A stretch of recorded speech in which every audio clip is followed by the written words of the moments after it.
Spiritual Ideas Process, Step 7, Educate.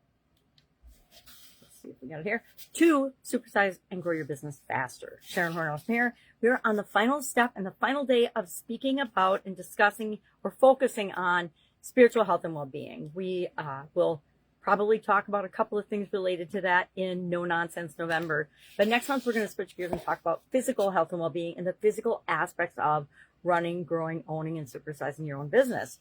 So today, educate. I got a couple of points I want to make on this, and then a challenge for you, of course, because we do a single daily action to reinforce what it is that we're learning. And the Ideas Process, we came up with this in January. For the last few years, every January, as part of the annual challenge, we've come up with our own process for getting what we want in any area and aspect of our life. And we focus a month on each area and aspect.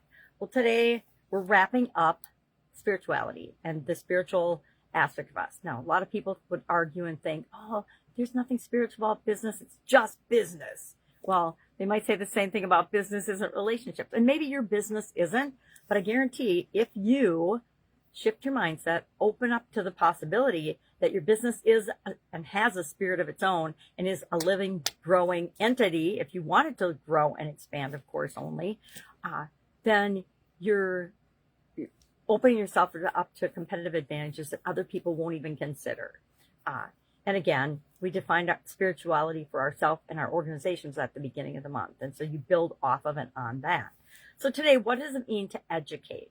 I have come to believe that we have a moral obligation to share with other people, to help other people in order to make the world a better place. And what we put out into the world is what comes back to us. So if we share information, and I grew up in the corporate world where information was hoarded, right? Back in my day in corporate, which has been almost 2 decades now since I found myself unemployable. Everybody had their own little area of expertise and everybody stuck to themselves and their people and never shared information or processes or strategies or anything.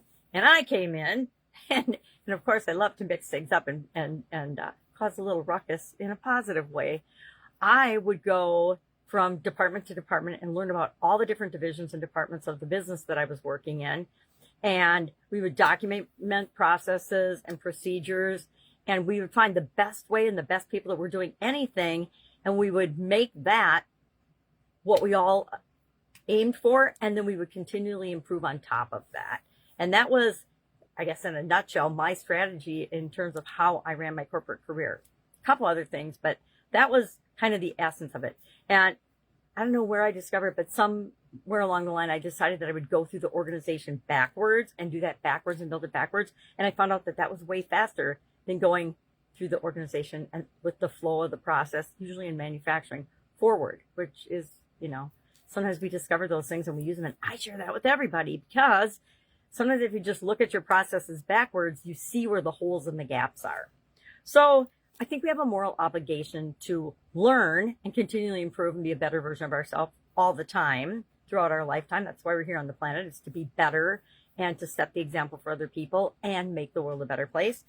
And part of that is sharing what we learned. I think we've gone from this overabundance of education, and actually with AI and everything else, there's so much information out there. Anything you want to learn to do, you can learn to do if you just set your mind to it and you go looking for the information. And it's not even hidden. It's on the internet. It's out there in plain sight. People will pretend that they have some secret formula, or, I use the word secret because it gets people's attention, but actually, I don't think anything I know is a secret because it's out there in the ether for all of us to find if we're looking for it. And what we look for, we find. That works both positively and negatively, by the way. I think we're in more of a wisdom age and putting it all together, a synergistic age, than we are just the information age. And I can't remember who said it, and community-based and actual human being age, but one of the experts said, I listen to a lot of stuff and hear a lot of stuff online. I can't remember where it comes from all the time anymore. But we expand by what we put out into the world. We expand by helping others expand. So when we learn something new, if we share it with someone else, number one, it reinforces the learning for us. Number two, it helps us to expand and grow. It helps us to understand it better. If we can explain it to someone else, we understand it better. I learned this from and I had known it, but I learned it from Steve Larson, where I really started to apply it in my businesses and in my life. Probably 7 years ago, maybe longer. Steve Larson was with ClickFunnels. Now he does a whole lot of cool things on his own. But that's where I really started practicing. Hey, learn something, teach it to somebody else. And sometimes I just teach it to my kids. Other times I would just share it with a friend.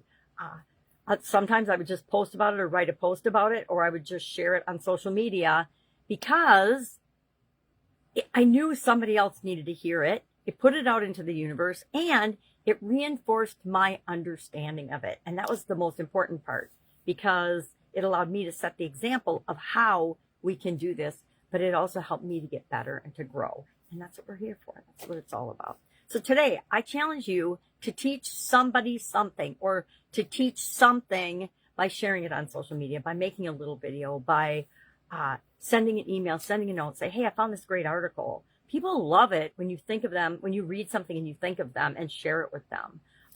If they don't, I don't know what to tell you. Maybe they're not the right person to be helping to try to expand and grow and improve or ascend, whatever you call it.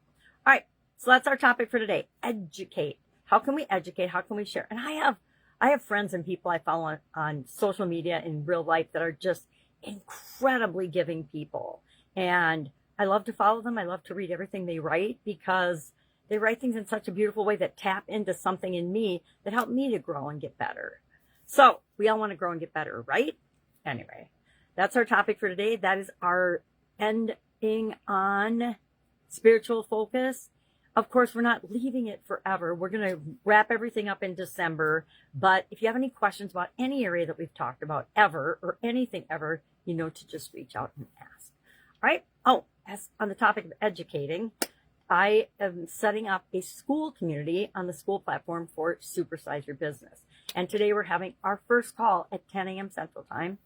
I know at least one other person is going to be on it, but I'm excited because that is a platform and a way for us to all share and learn from one another. All right. Let me know if you'd be interested in that. It's free to join for my founding members. So anytime. And I'm going to reach out. I haven't reached out yet because I don't even have the framework set up or my about page or anything, which is the page you land on when you go to it. But I'd be glad to, if you don't mind having it be a work in progress, I'd love to have you join me. All right. Have a great day. And I'll, of course, be with you tomorrow.